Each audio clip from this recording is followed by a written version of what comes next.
So Gualdi just getting a little bit of water, pouring it over himself. It is getting more intense, the weather this afternoon. After last night it rained, it meant that it was a little bit fresher this morning. But now you're getting that intensity of heat and the altitude and everything combined. The more dense air that there is that we've been experiencing over the last few days. So Jonas Walton at the back. Oh, a little bit of a wobble on that bike. That didn't look quite right.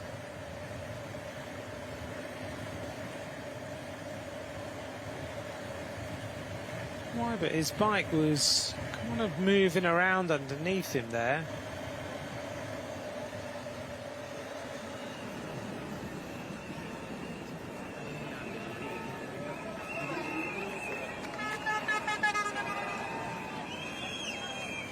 Just heard on Radio Tour an announcement to remind everybody to not throw bottles outside feed zones, because I've seen a couple being thrown and gels being thrown, and it's not a done thing, particularly in Rwanda. So they've just put a warning out to stop that happening. I have to say I was impressed that here in Rwanda, single-use plastic bags are completely banned. You can't bring them into the country at all. That is a great focus on getting rid of the single-use plastics across the world, at least trying to do something in this country. And actually, when you look, there is no litter around this. I've not seen anything at the side of the roads.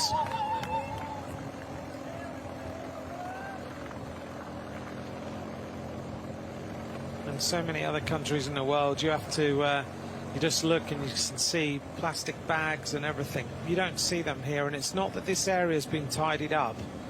That's how it is.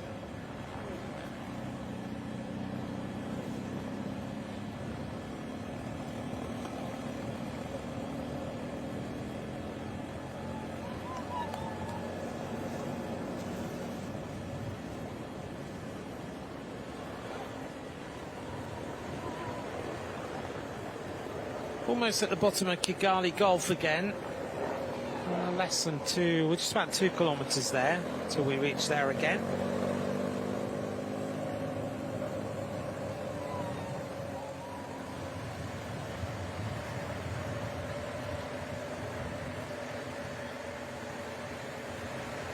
Jonas Walton quite happy to sit on the back with the Slovakian rider just in front of him.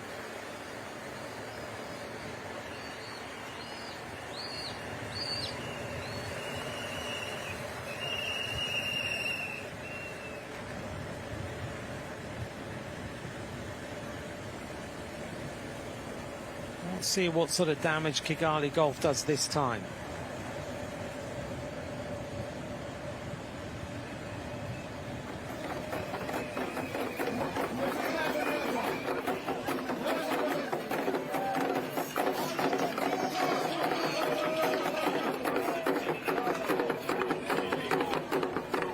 The drumming that's become so synonymous with these World Championships, you hear it everywhere.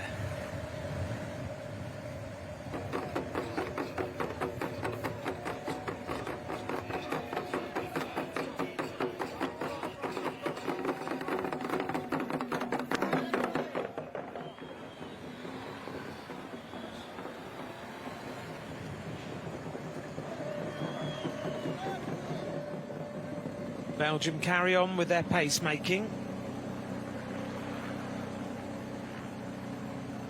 I'm just trying to work out what their tactic is this afternoon. Well, they just want to make the race really hard for later on in the race. They've obviously decided they need to keep this momentum very, very high.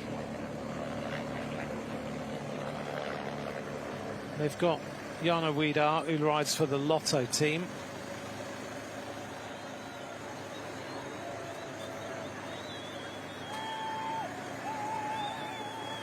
He's been in their development team for a little while, but he's moving to their next level up team, although there's lots of rumours about Lotto right now.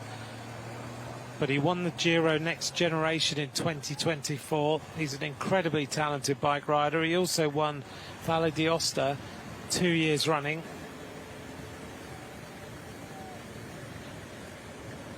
He's also won the Under-23 Liège-Bastogne-Liège, the Under-23 Flèche Ardennaises. He's an incredible bike rider, and he is potentially Belgium's winner of today.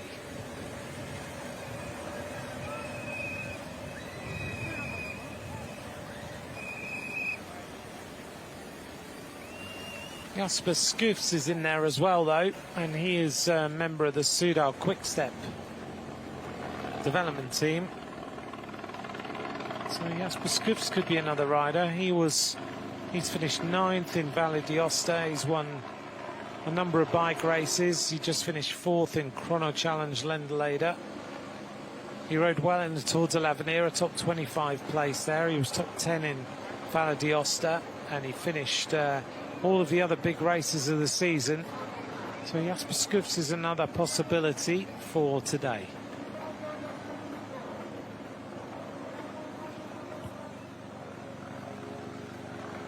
The Italian team there, as Belgium set a very hard tempo, 2 of their riders are coming back. Kamil Eamon bringing back Jarno Wiedar that we were just talking about. You wonder why Belgium have been riding that hard. Belgium have been riding that hard, or probably the answer is they didn't know these 2 riders are out the back.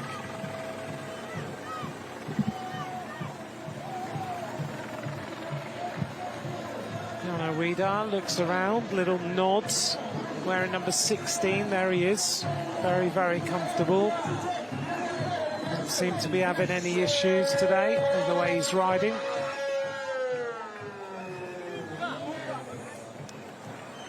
Very comfortable as he pedals his way back onto the rear of the peloton, and his teammates bringing him back.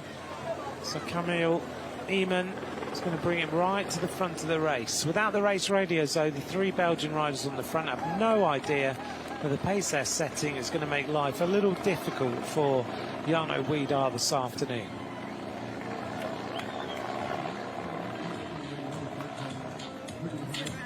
Judah Thompson has abandoned for Thailand.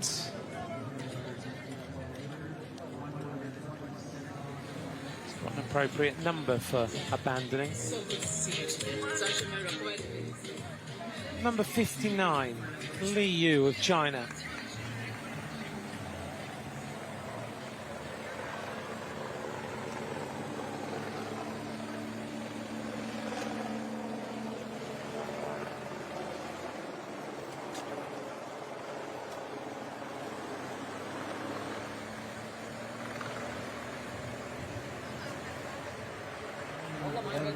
That's a shame for Alaleli. He was in the breakaway and now he's abandoned the race. He gave it a shot. He tried to put the UAE on the map by going on the move. I think he got a little bit carried away. Once he was in that breakaway, forcing the pace at that time in the race is so difficult, but it was good to see the UAE represented in a breakaway in the World Championships.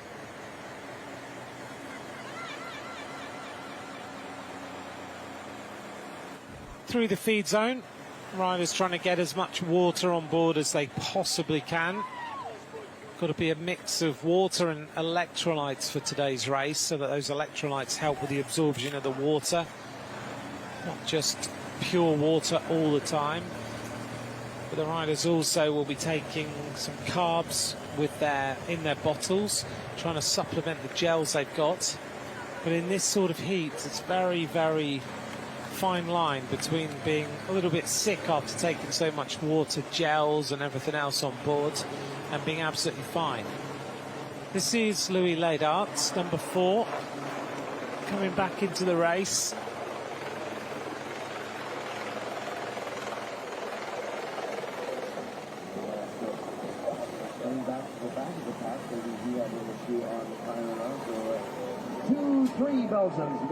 Louis Leydart rides for the Lidl Trek Future Racing team. So he's in that feeder team into Lidl Trek, who've just, of course, signed Juan Ayuso. Back of the peloton, number 111, Lawrence Lorot. Rider for Uganda, still there, still sitting in the wheels, doing a good job.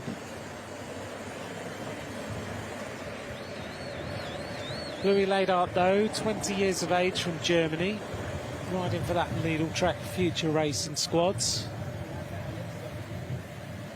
So he's got a chance of going into the Lidl Trek World Tour team if he continues to progress. He's just ridden Tour de l'Avenir, finished second on a stage into Vitry. On that day, he was beaten by Elliot Rowe of Great Britain.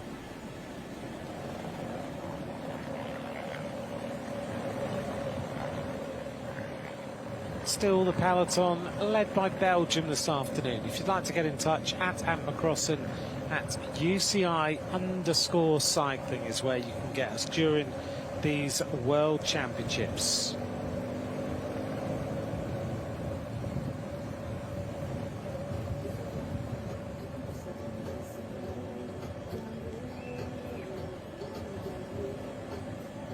This is the Kigali Genocide Memorial.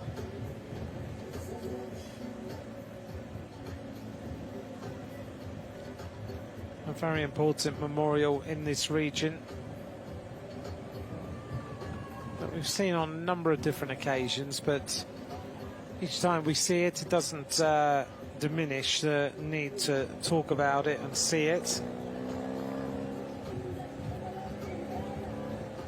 That genocide memorial, just about 6 kilometers from where we are right now.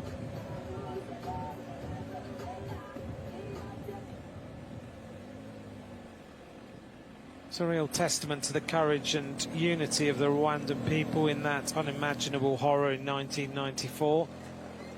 And that memorial chronicles the efforts to halt that genocide against the Tutsi. On to Kimihurura again. That whole genocide museum is really important. A living memorial honours the bravery of those who fought to save the lives of everybody and the millions who perished during the genocide.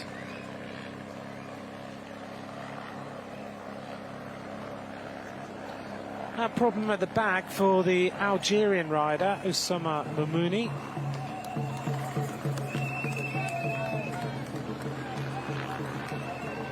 And just in front of him is Mustafa Taraki. When you start to feel the pace, you really feel the pace on this course. So still Belgium pushing the tempo. Mamouni of Algeria going out the back, 22 years of age, here in this under-23 World Road Race Championship.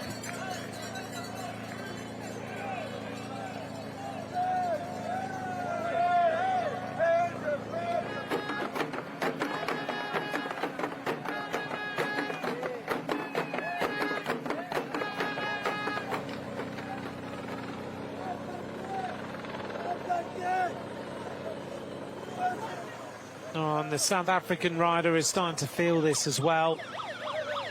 This is Joshua Dyke. He's not enjoying this climb at all.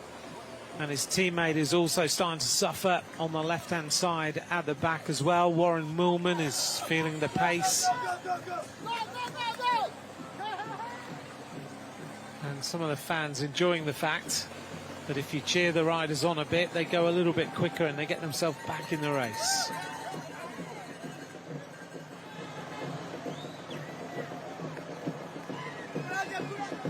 Almost at the top of the cobbled section for this time.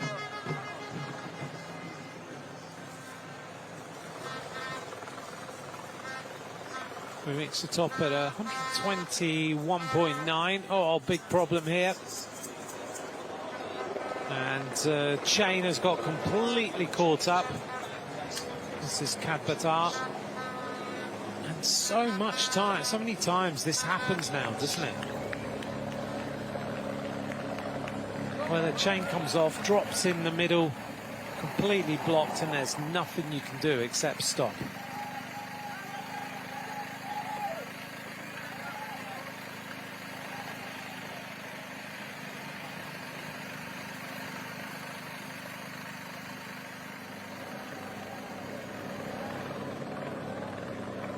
Still Belgium pushing this tempo.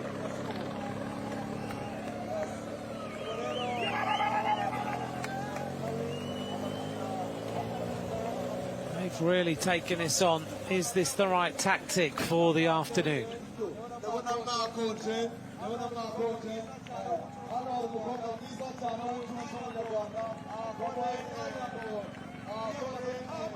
Eritrea is still represented up at the front.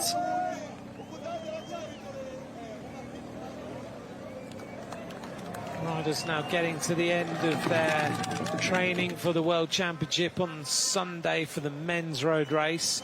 This is Alouani of Morocco. He's lasted a fair time and now he's getting dropped. Remco Evenepoel has just finished his preparation with a distance of 163 kilometres, 4.5-hour ride, and he's just said on his details of that ride, his log of the ride, actually one of the most beautiful training laps I've ever done. One of the big bits of news from yesterday, for those of you just fans of cycling and watch everything, is that the UCI Mountain Bike World Championships are going to Durango on the 40th anniversary of the first edition. They're going there in 2030. Can you imagine how big that's going to be in Durango? Mountain biking, it's going to be unbelievable. The end of this lap then. We're coming up to complete our next lap and we'll have 8 laps of racing to go.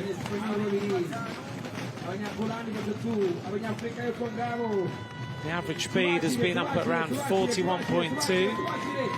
And Belgium are the team responsible for making that happen. 8 laps to go, just over an hour of racing covered.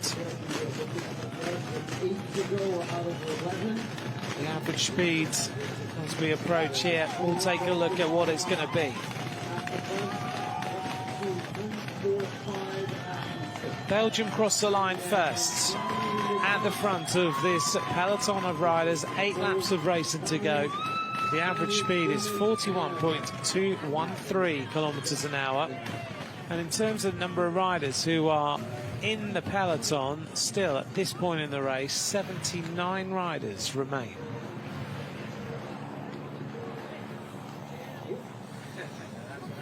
So after the end of the first lap, it was 101. Now we're on 79. 39 riders are gone.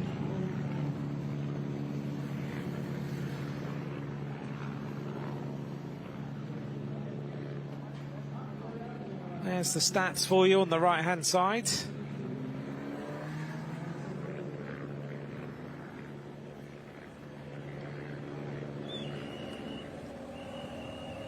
There's a lot of building going on around this particular area of the course, as you'll see in the background. Seems like there's a lot of development of this particular area.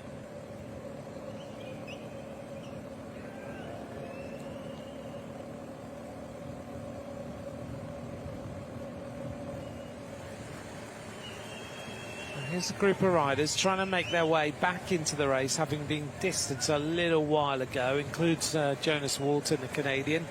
Also in here is Joshua Dyke of South Africa. Never give in, you just never know how things might develop.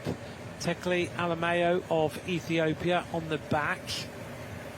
Also in here is number 85, and that's Munier of Senegal. He's the rider wearing the star on the back of the jersey, the red shorts.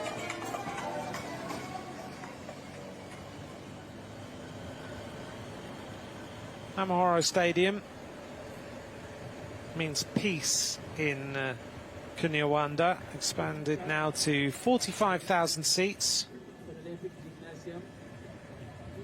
And this stadium so famous for sheltering thousands of civilians during the genocide of 1994.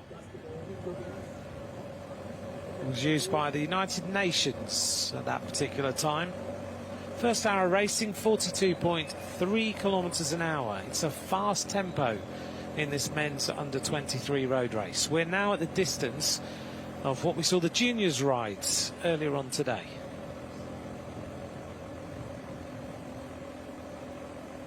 We've just heard that Samuel Novak of Slovakia has just abandoned the race.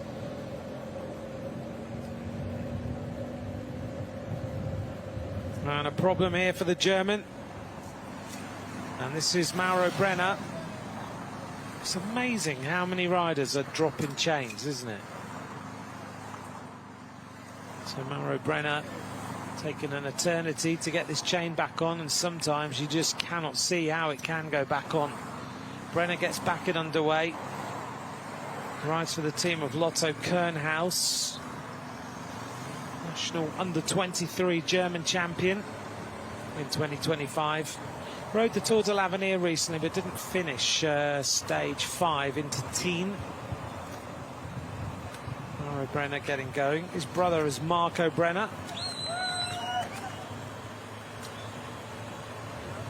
Marco rides for Tudor Pro Cycling.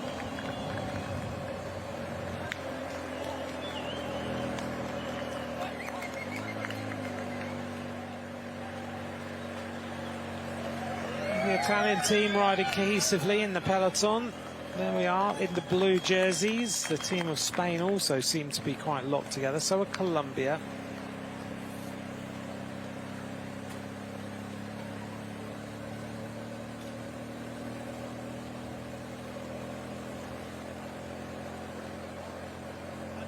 Seems like this race is firing on all cylinders right now. Everybody is pretty much flat out. Still, it is Team Rex. It's a monster effort on the front of this peloton by this rider. Just dragging the race out. And another problem here for one of the riders from France. So the Frenchman gets going. It's a little bit like Maxime de Combe trying to come back.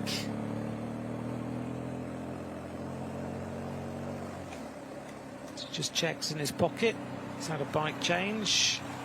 Just trying to get his computer. And it's Antoine Lot who's coming back into the peloton as quickly as he can.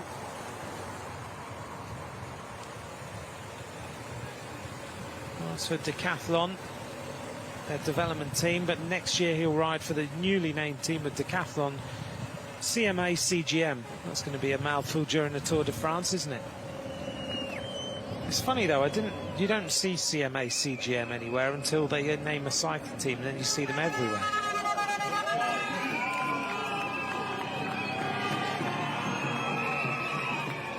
But Antoine Lot is a useful rider. He won Paris Tour Espoir. He's won a stage of the Olympias Tour. He won the overall in the Olympias Tour this season. He won the points jersey in Tour de Eure-et-Loire, and also was the third place rider in the under-23 National Road Race Championship. 64 kilometers an hour downhill. Ourselves into this next turn.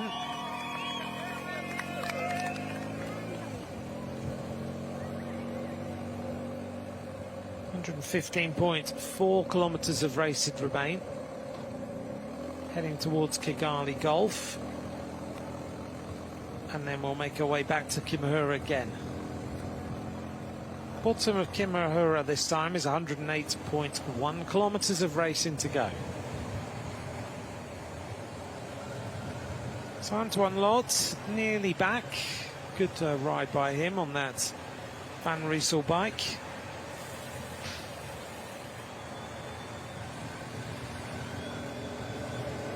measured that effort nicely, just riding steadily back in so he doesn't go over the threshold too much.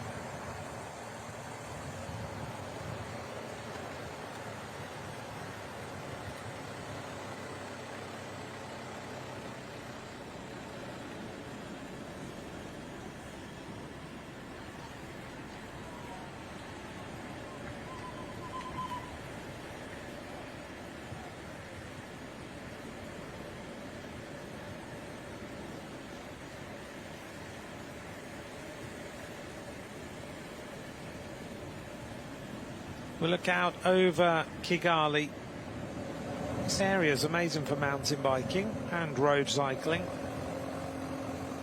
Forest trails around the Nyungwe to the volcanic slopes in the Volcanoes National Park for mountain biking. Gravel riding as well. Thousands of kilometres of rural roads and dirt tracks. It's rapidly growing in Rwanda.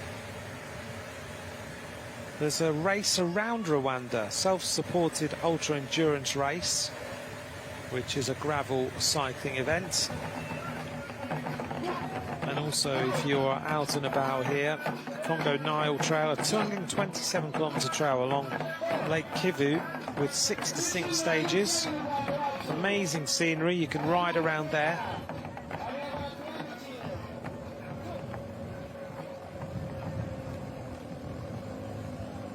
And as we've heard from the riders, they're getting to know some of the trails, some of the roads that are good to ride on around this particular region.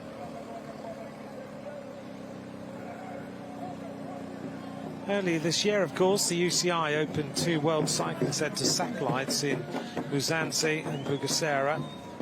They're in different landscapes to give athletes and teams a chance to train in environments while taking on the varied routes around here. And riders who come to Kigali always want to ride the Mur de Kigali.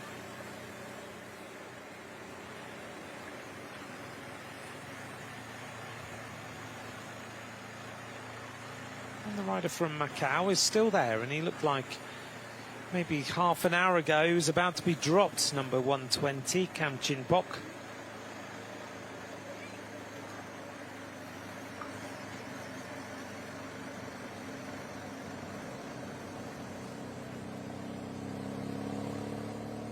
Kam Chin-pok riding for Macau, 22 years of age. He's the national champion of Macau.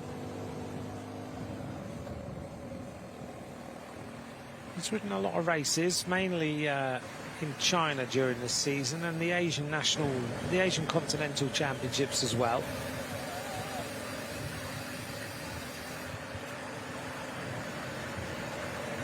Number 57 is Kadbatar, riding from Mongolia, still there, still riding strongly. Albeit he might be at the back, but you have to remember some of these riders have not ridden in pelotons that are this large or that are going quite this fast. They might have ridden some Asian races, they might not be at the level of some of the riders in the front. We're talking about World Tour professional bike riders here. So this is a unique and new experience for a lot of these African riders, and some of them are dealing with it really, really well. And it's good to see that we've seen Biniam Girmay win a medal here before in this championship, but it's good to see a number of other riders from Africa who are dealing with the altitude, the heat, the terrain, and the speed that is being set by the riders in this group.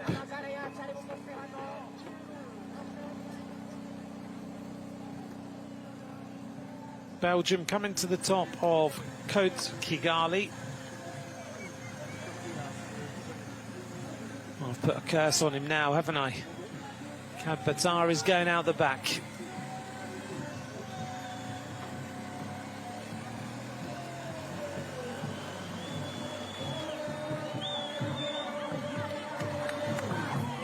This is Derek Chevalier from Belize, number 84. See all the photographers sitting down there on this climb, trying to get the best photos they can get.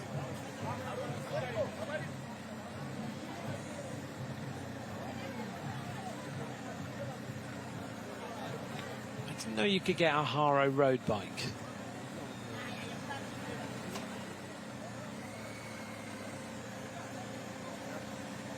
Didn't Haro, who used to be one of the most famous BMX brands in the world?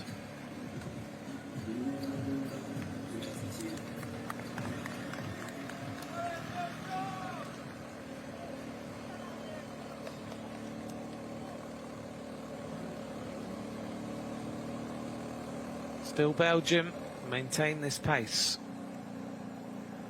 Yeah, who knew that Haro did road bikes?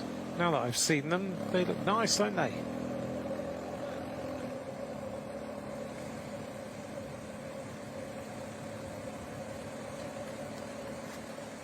Harrow did. They were one of the most famous BMX bikes, of course.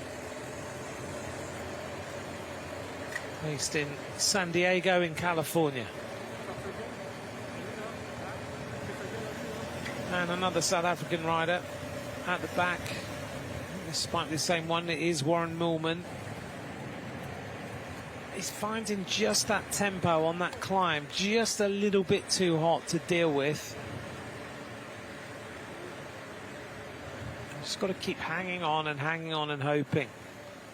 This is Kozares, who was one of the first attackers of the day. He's now abandoned. Didn't go his way today.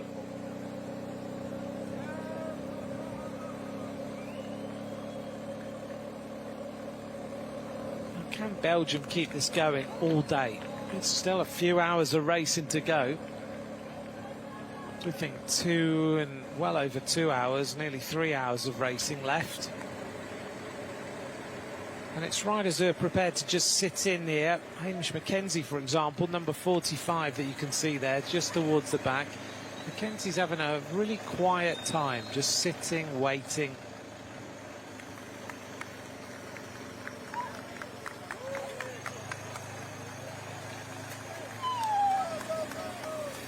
Hamish Mackenzie, very experienced.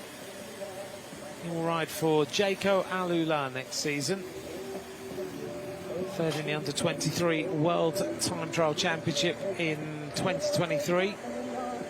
Mackenzie clearly just happy, sit there at the back. He rides at the moment for Hagensberm and Jaco. A team that is was without doubt the best team in the world for spotting young talent. So many of the top riders in the World Tour peloton have ridden for Hagensberm, and now they're the feeder team for Jaco Alula with that combined thoughts and mind and experience of racing.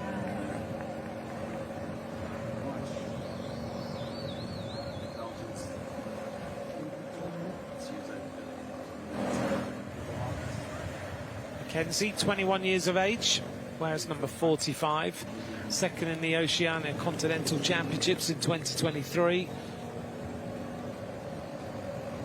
See how Hamish Mackenzie does on today's race. We're still in the very early stages. We're coming up now to around about 60 kilometres.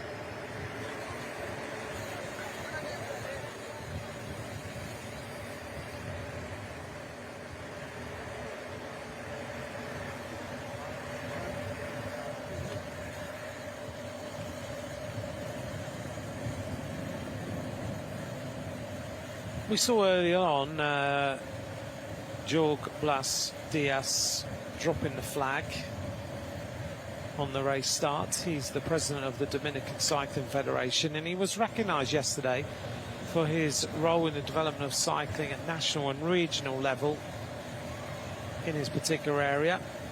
It was good to see him being given that award.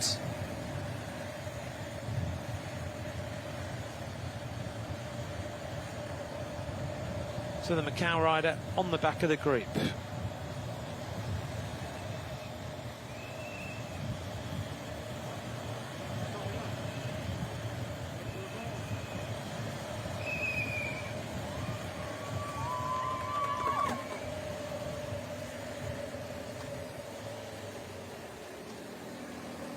Nothing really has changed for quite a few kilometres as we make our way onto the cobbles yet again.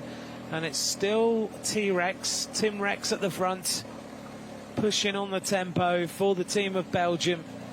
Looking good and still dragging this pace out. Behind him is number 12, and that is Aaron Dox. And they're clearly riding for one rider and one rider only, and that is Jarno Widar.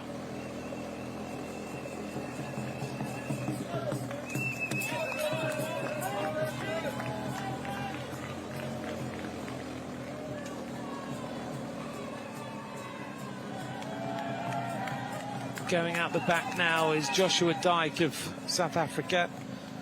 You just feel like you want to give him a push and keep him on the back of that peloton, don't you? Now we get a bit of a move. One rider trying to keep his pace up alongside the Belgian riders who are really at home on these cobbles. This is the Rwandan rider who is going to be distanced now to his air. Etienne Touiser is dropped.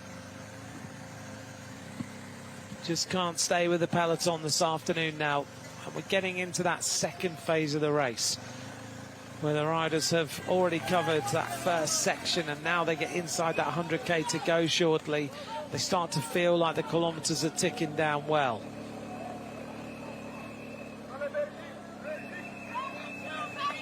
So still the push of the pace.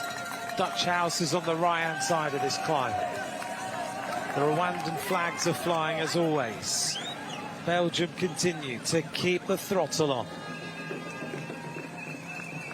Two South African riders trying to keep each other company at the back here. Warren Millman wearing number 78.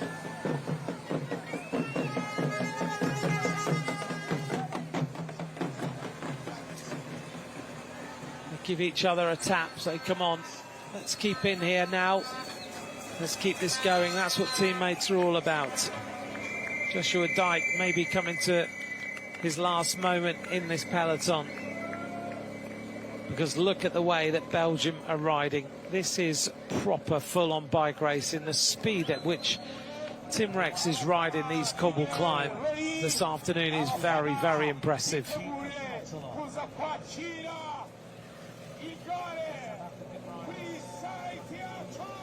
Spain are represented up towards the front.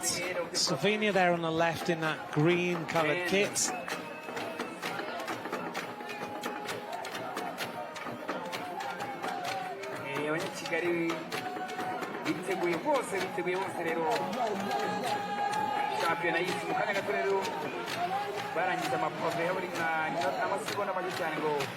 Well, the Italians are still on the wheel of the Belgians in that blue coloured kit.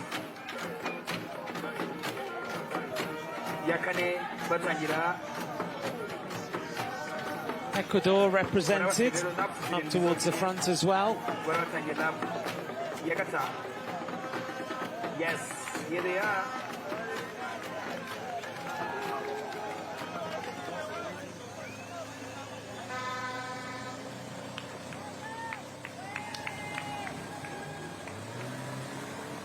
Oh, and this is hurting now. Two riders going out the back. Marco Brenner, who's not been able to get back in after that problem, and he's with Emery van Gezicht.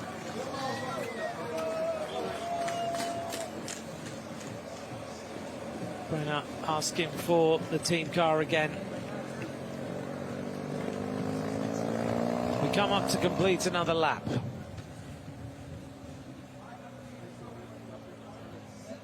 This time we'll have 7 laps of racing to go.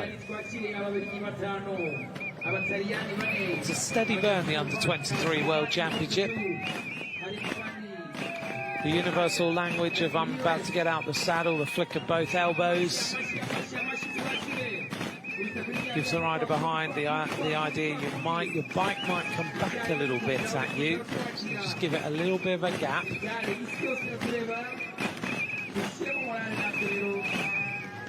Italians having a little chat at the side of the road.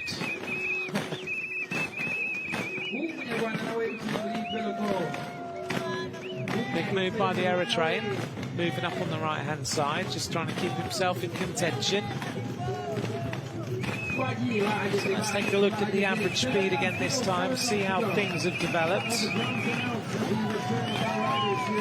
7 laps of racing now remain in this Under-23 World Road Race Championship. An hour and a half of racing coming up. At the end of this lap, it's Pietro Matteo of Italy who leads across the line ahead of Tim Rex and Jasper Scoots. 41.061 kilometres an hour now.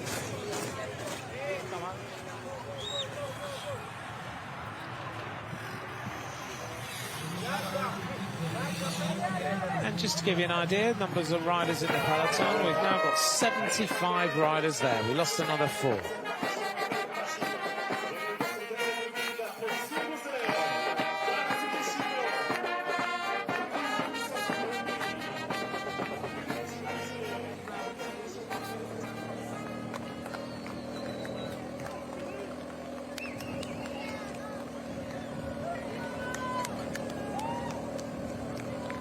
Bottle being thrown to some fans at the side of the road there, and some more on the other side.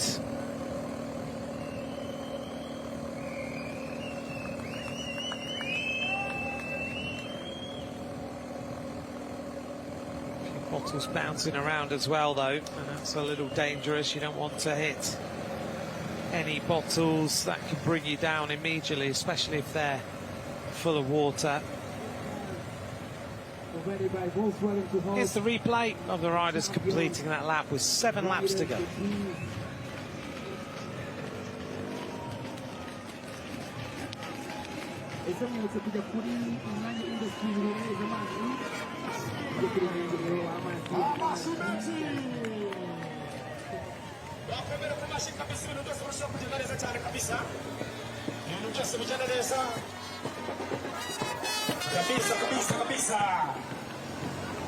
After this race, we only have 3 titles left to decide. We've got tomorrow's racing.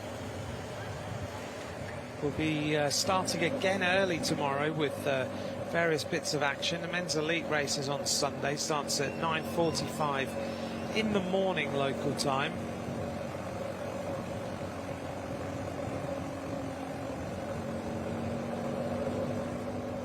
Tomorrow the women's elite race, which will be 164.6 kilometres, same as today on this local circuit.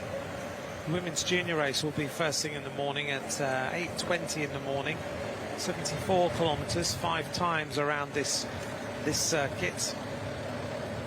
The women's race 11 times around this circuit. We're hoping the rain stays away. We've said we're moving towards rainy season. Hopefully it'll just hold off all the way until Sunday night. The women's elite race is going to be interesting on this this circuit. The men's elite road race on Sunday takes us into a massive extension circuit, which actually we drove around a few days ago and took a look.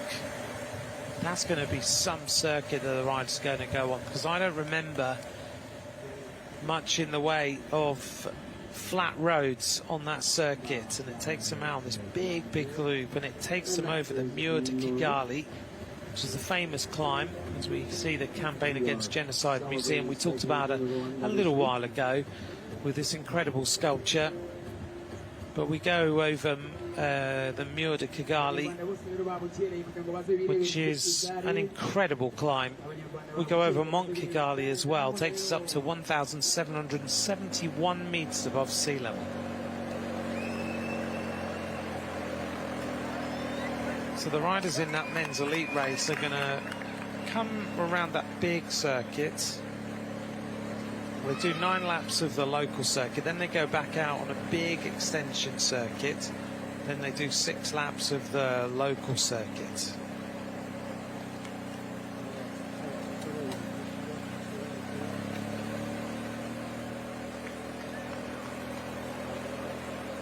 This is the lineup of the Spanish team.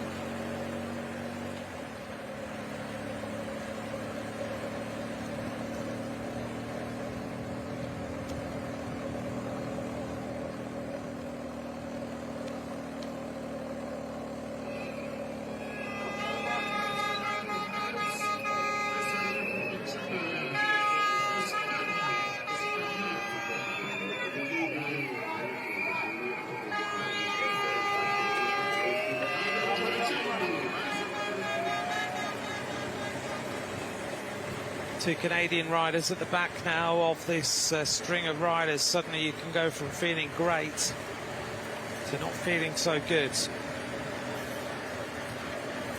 Well, we saw Harry Hudson earlier on, and we wondered what his next steps are going to be, and they've just been announced.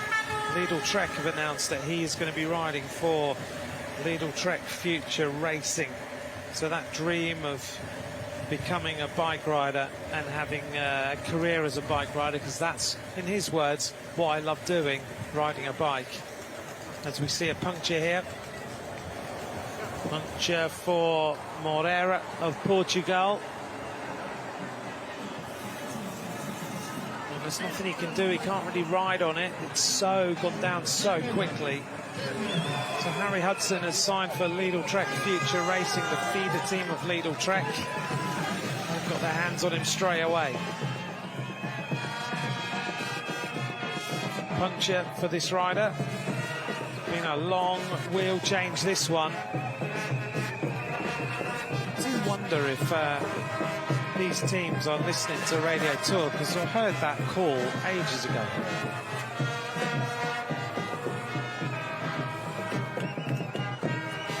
This is a slow wheel change, very slow wheel change.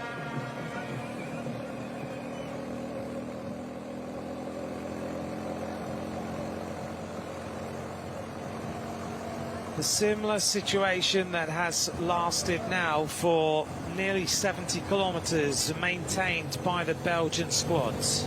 This race, 164.6 kilometres, and Belgium, pretty much since the start, have been on the front of the peloton. They brought the breakaway back that started early, and since then they've just ridden a team time trial, predominantly led by T-Rex on the front. This is Kadbatar of Mongolia. The Mongolian Timiwell. We're inside the magic 100 kilometres to go in this under-23 men's road race championship.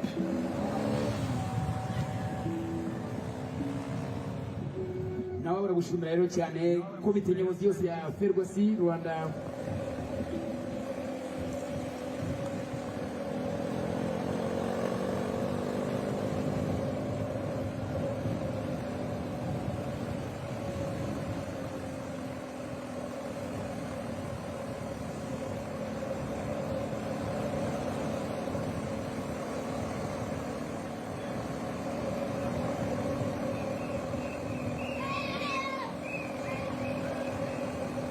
.7 kilometres an hour.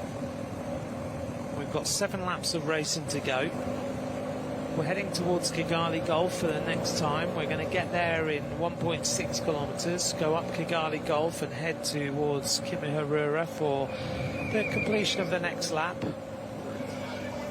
I wonder when another nation will start to challenge Belgium for this lead. I would imagine around about 60k to go. They're probably going to let that happen until then. Driss El Alouani is out of the race, the Moroccan rider.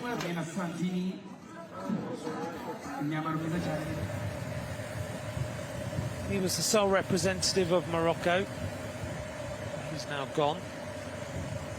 Warren Millman still on the back. In front of him is number 117, Jonas Walton, who's been there. It looks to me like he's having one of those days where you are just nailed to the road and you're doing everything you can to ride through it. Australian Zach Marriage just dodging around at the back, wearing number 44. Greenwood and Mackenzie are his teammates. There he is, number 44 in the camera. Zach Marriage. Pilders his way up the outside. He's going well, you can tell that. He just looks comfortable this afternoon. Seems to be just dealing with this race, doing whatever he wants.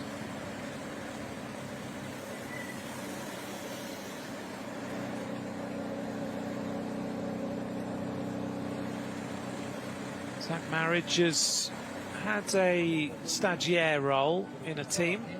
Narayan Munier here of Senegal has abandoned the race.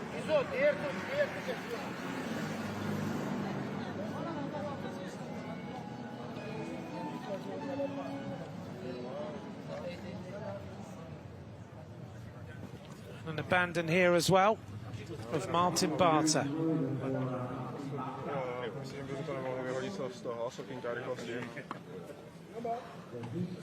Tam máš. Rainback tam mám, není tam teda... Talking with Barters with a slightly different accent on them. Will Barter, the American climber, is signed for Tudor Pro Cycling and announced today. 29-year-old Will Barter. He's got a 2-year deal with Tudor Pro Cycling now, so he's got some commitment and some long-term stability or longer-term stability. That's good news for Will Barter. He's a talented time trialist, a very good climber, and I can see him getting better and better all the time. Belgium onto the climb again here at Kigali Golf.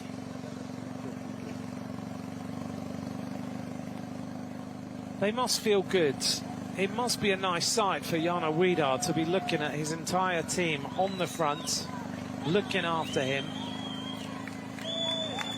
Just been able to ride in the wheels, and the team basically taking everything on as we're inside that magic 100 kilometres to go. Still a lot of laps left, but at the moment everything is going their way. They seem to have the entire race under control.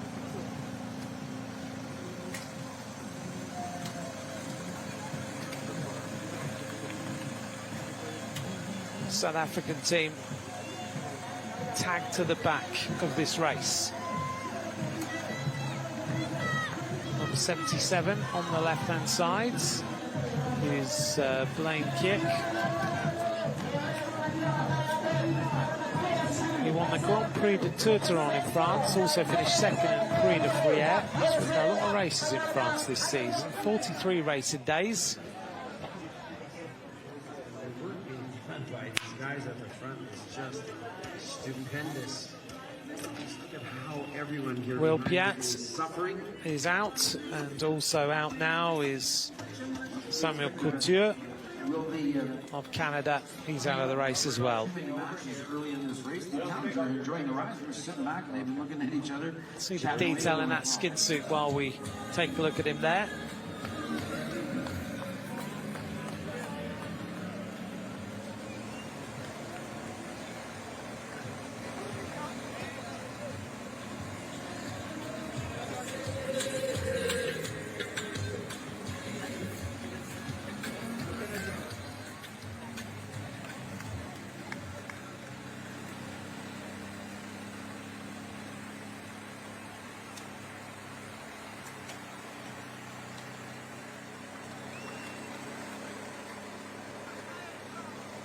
The Eritrean riders are going well in this race, aren't they? When we look through the group of riders, they are still well represented.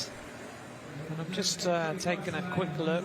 Macau still represented. South Africa, Germany, Slovakia, Uzbekistan, USA.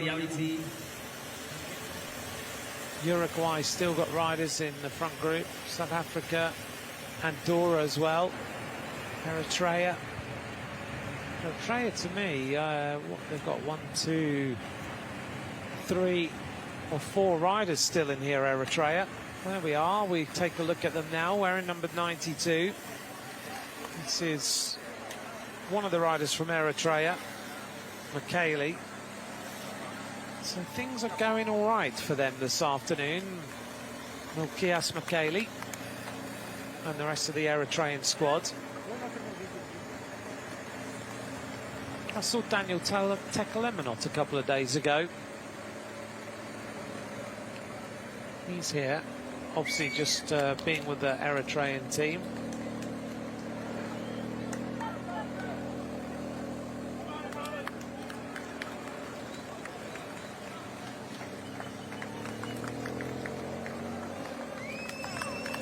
Daniel Tekelemenot, who was a pro until, what, 2018? He finished his career with Cofidis. Rode for the likes of Orica Green Edge. He rode for Cervelo Test Team, for MTN Quebec and Dimension Data. 95.1 kilometers to go. He's a winner, actually, here in Rwanda. Daniel Tekelemenot, he won the Tour of Rwanda in 2010. Remember him wearing a King of the Mountains jersey in, was it the Dauphiné, I think?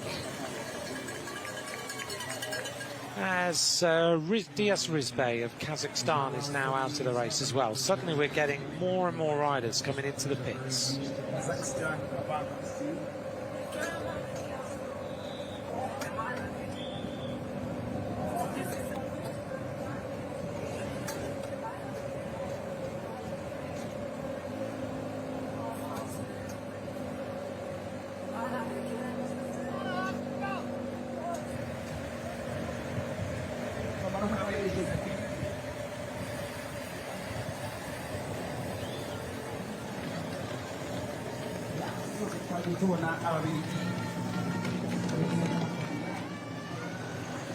Back of the peloton, Ethiopia still represented here with number 86, Tekla Alameo. It's going well, isn't he? Bearing in mind, we are a long way in now to this World Championship. We're 70 kilometres into this race. They've lost Tesfaye, but they've still got two riders here in Haile Mariam and Alameo at the back. So you've got to be impressed at the way that these African riders are staying in this under-23 road race championship, because it's not been easy so far. This pace is relentless. It's one of those paces which really does destroy the legs.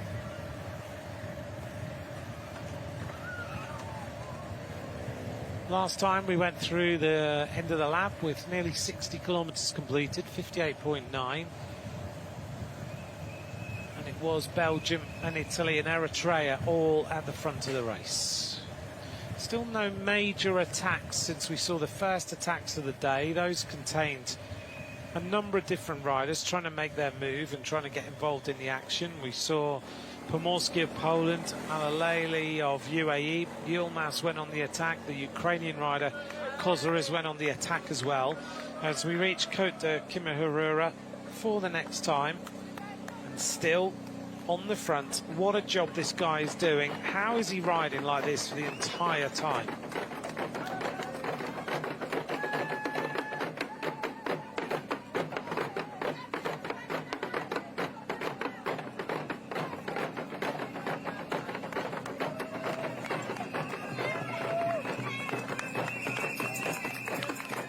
The traditional drums, I do love the way that they've got all their t-shirts printed and everything is really detailed. There's a lovely shot across the cobbles to give you an idea of just how rough this surface is.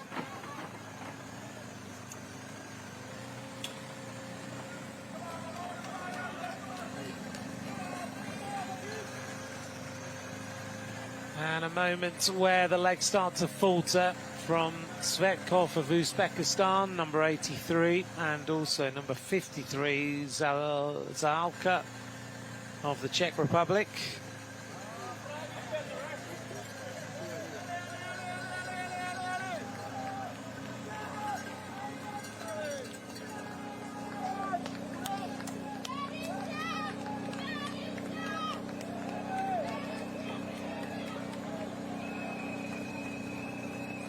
Well, yesterday in other cycling news, as we see Belgium going to the top, David Lepantien was re-elected as the president of the UCI and announced that the World Championships are coming to 13 cities across 10 different countries worldwide, as they announced more dates in World Championships.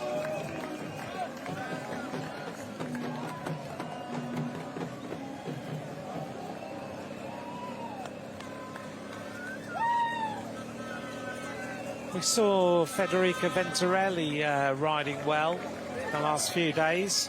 She's now just been announced with the UAE development team for UAE Team ADQ.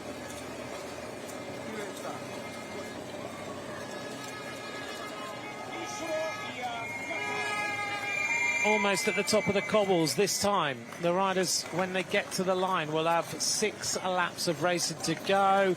And finally, the Belgian stronghold on the front of this peloton has been exploded by the arrival of Spain and also the team of Italy to try and rip this up a little bit. They're not impressed at letting the Belgians just continue, so now they start their plan. And a big move by the Italians as they start to rip this pace up a little bit now on the cobbled section. Big acceleration.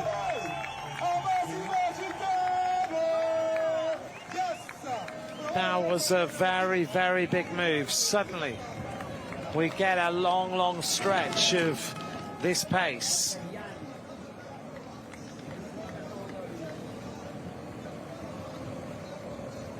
So it looked like it was Pietro Matteo who has upped the pace now, trying to get rid of the Belgian team off the front. Big explosion of tempo.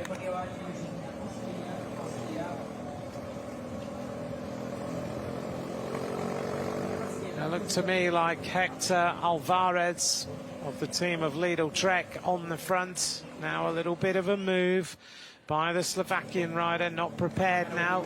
Big attack of France, so a number of riders want to try and break the will of the Belgian team this time. We come up to the line. This time we're going to have 6 laps of racing to go.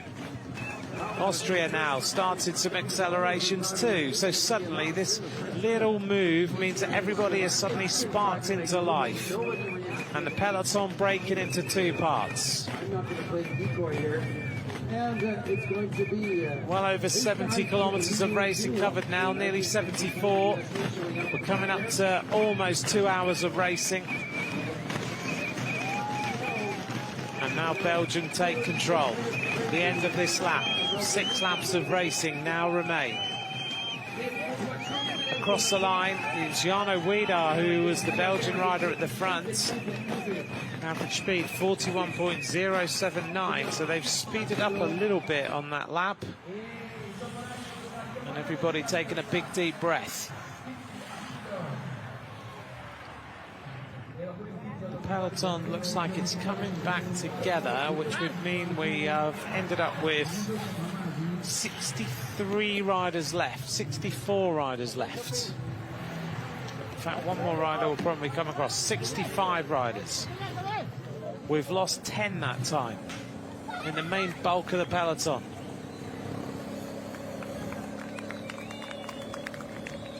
Just hearing that Hamish Mackenzie's been dropped for Australia, which is a bit of a surprise. And I'm just taking a look. I've just seen Hamish Mackenzie just go past my commentary position. Significant margin down on the rest of the peloton.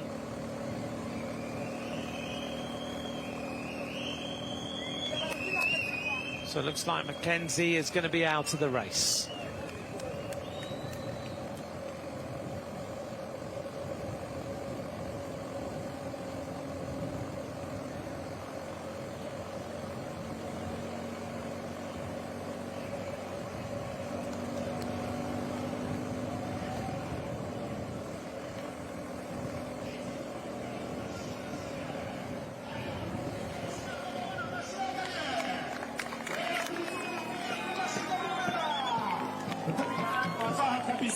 So Belgium take over after that little acceleration.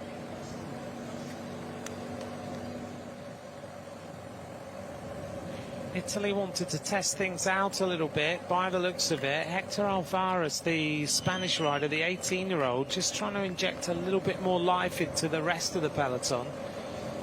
He's a very talented bike rider, Hector Alvarez, one of the favourites for this afternoon, rides for the Lidl Trek Future Racing team. Finished 3rd in the Tour of Austria this year.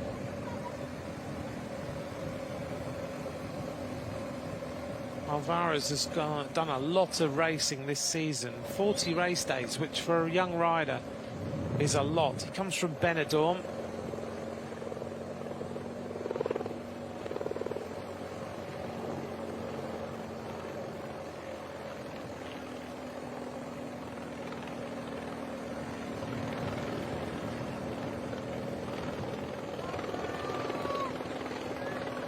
Back of the peloton, number 19 here, Gomez. One of those beautiful bikes of the Keepo Kern Farmer. If you've never seen these up close, They are stunning machines. The paint job is beautiful. He's got a contract there till the end of 2028. Started the Tour of Britain, didn't finish the first stage, had a crash or a bit of illness there, I remember. But apart from that, he's had a good season. And if you ever get the chance to go to a race where Equipo Kern Farm are actually there and look at their setup, the green of those bikes is quite amazing, actually. Looks very, very special indeed. 87.5 kilometres now remain on this race. 66 kilometres an hour downhill with the Belgian team in control.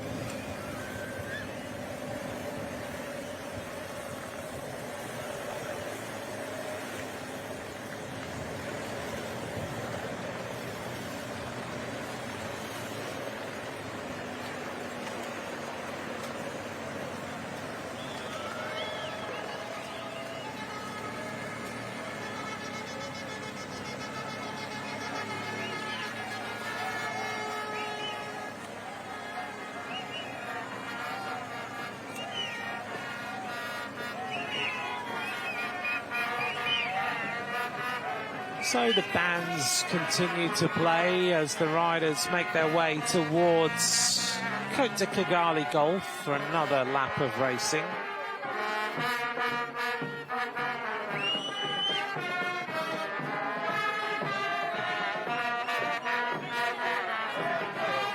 I can imagine by the end of the afternoon they're going to be pretty tired. They've been playing since 8 o'clock this morning, every time the riders go past. What the lips would be like by the end of the day. 28 degrees it is now, 11 km/h winds. The wind's picked up just a little bit. It's been a fast day, not a problem here for Jasper Schoofs of Belgium. He needs a team car. The team car is coming up. Jasper Schoofs, here comes the Belgian team car. And of course they don't have race radios, so they can only just go back and chat, and that's not so easy to do when the tempo has been as high as it has been all day. It's a bottle, but these riders are so experienced. Jasper Schoofs here rides for the Soudal Quick-Step development team. You can see he's on the specialised bike there as we head towards Côte de Kigali. So things have not really changed since that first attack of the day was brought back, and Belgium have been on the front for, what, 60 kilometres, I think, now, as the crowds get bigger at the side of the road. The sun is out, it's hot, it's getting warmer, and thanks for joining me for a little bit. Rochelle Gilmore, how is it out there? Well, like you said, Anthony, it is really, really hot, and that's why you see the team director cars are giving the athletes ice to put down. Try and keep their core temperature lower just to conserve a bit of energy that they might use later in the race. But it's a strange type of heat here. It just really knocks you about. Yeah. And a lot of the athletes have said that it's hard to acclimatise to this heat, even though it might only be 30 degrees. It's a different heavy type of heat. It feels really heavy, doesn't it, when you're outside? I don't know what it is. Yeah, it's super hard to breathe as well. Obviously, we're at altitude at 1,500 metres, but it seems to have an additional challenge to it with the thickness of the air. Now, you've been outside for the day. You've had some meetings, as always. You're always busy. And you've been doing what you need to do out and about. But I'm really thankful for you joining us this afternoon for a little bit.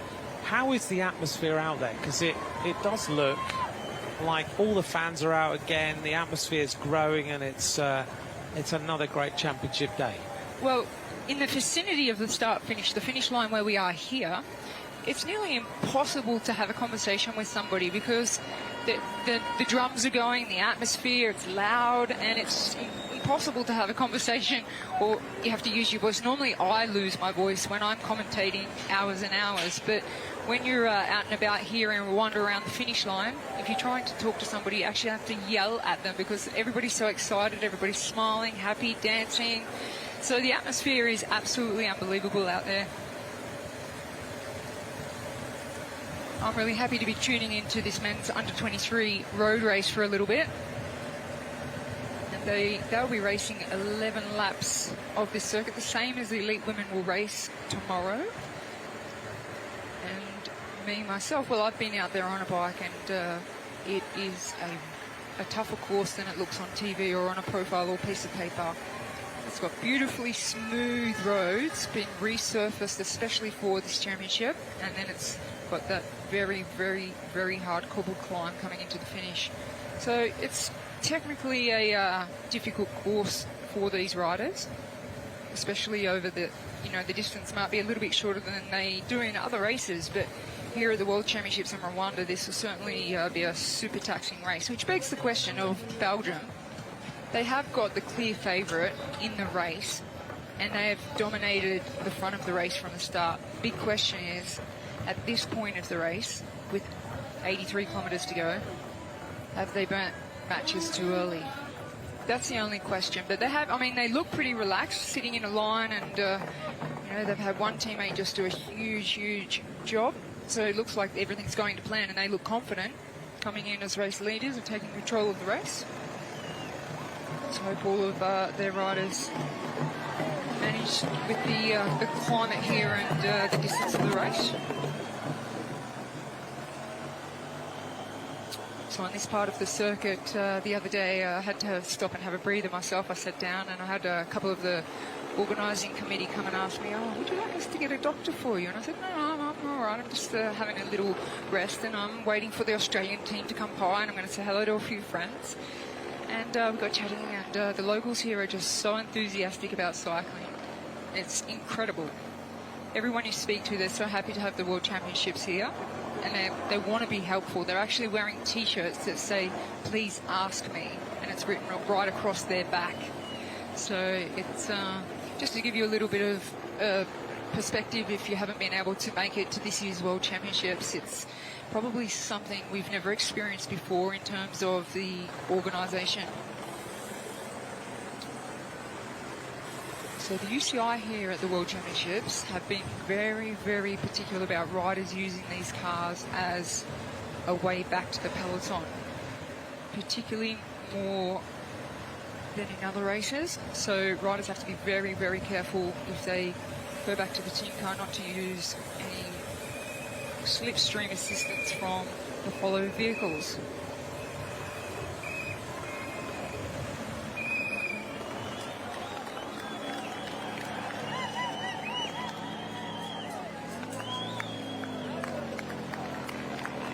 So even though Belgium have been dominating for their race favourite, you can just see in the body language that there's not really that many other riders that are not labouring and moving their shoulders and swaying side to side any more than they are, so they look like they have things in control at this point of the race.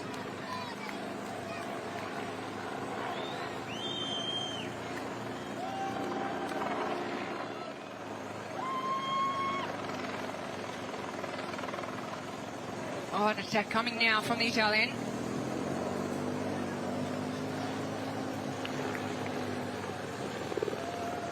Oh, Belgium are really, really demonstrating that it's their job to keep this race together. Try and neutralise it with putting a rider on the wheel. And then still the team will continue to chase whilst they have a rider in the break.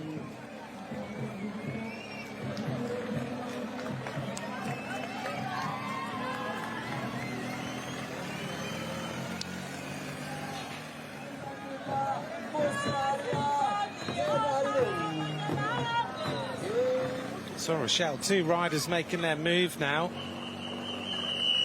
This is the Italian rider who's been quite making a move at times, Matteo, and Scoufs, the Belgian. So the Belgian team have been riding on the front so much of today. Yeah, well, it's interesting. You can see that, they put a rider to cover an attack. They had a rider protected that was, it's your job, you go and cover that attack. But at the same time, they're still chasing, even though they've got a rider in the breakaway. They're still chasing, so they've put all their cards on Wilde, their number one rider for today. But the fact that they've been riding all day and they believe in Jarno Wiedar today, do you think it's the right thing to do when we see a team like this who've basically ridden on the front of this peloton for well, now approaching, what, 60-odd kilometres, 70 kilometres. And one rider in that team has done the majority of the work. Big attack again as another move starts to happen. Why do you think Belgium want to ride like that all day? Yeah, I think it's a very, very big question. I had a glimpse of the screen when I was having a meeting with one of the ex-presidents of the UCI in the VIP box. And all you could see is blue on the front all the time. Yeah. And I did ask the question, I said, do you think they're doing a little bit too much too soon? Because that's the big question. You know, now they all need to take a breather now, and there's still 80 kilometres left to go in this race. So that is a really big question. The tactic obviously was to keep the pace high to neutralise attacks until Wedar's going to make a big move at some point. But just keep him protected, keep the pace high, and keep this race together until he's ready to go. But we've seen teams do this before. I mean, the biggest example of this happening was Mark Cavendish in his World Championship victory, wasn't it? He was looked after all day, and he managed to win the title. But we've seen it happen in other races where Great Britain tried to control the Olympic Games and then they didn't win anything. And so it's a risky strategy to put all your team on the front like that. Yeah, it definitely is. But like you referred to the win of Mark Cavendish, is that it also puts more pressure on you. And it's a good pressure where you say, OK, my teammates, they've done every single thing possible today. All I need to do is finish it off. So it adds more pressure when you've got a complete team like this. You can see Belgium is still back to the front, keep the pace high, neutralise those attacks, and wait for Weidar to make his move. But when your team does everything they're supposed to do, you feel like, OK, I've got that pressure on me, but they've done everything. I've just got to finish it off. Perfect. Yeah, so it's good for him then. And he does look comfortable. He's looked like he's had one problem today, where he had to come back into the race, and he was paced back by Camille Eamon, who brought him back into the race really nicely. But apart from that, he's had a pretty much an armchair ride, although it's quite hard to say he's an armchair ride around this course.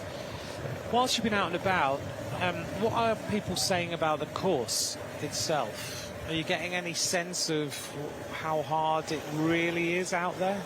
A lot harder than anybody anticipated before actually coming and not even saying riding it, but riding it at race pace over race distance. So if you look at it on paper, or you ride a lap, or you study the science of road surface, all the technicalities and the scientific elements, the climate, all that kind of thing. The thing is that it's just so many different challenges here that the riders need to deal with that they can underestimate unless they've done a full race of 164.6 kilometres, 11 laps at race pace, to know if, like you mentioned it earlier, that a lot of riders rely on their power data.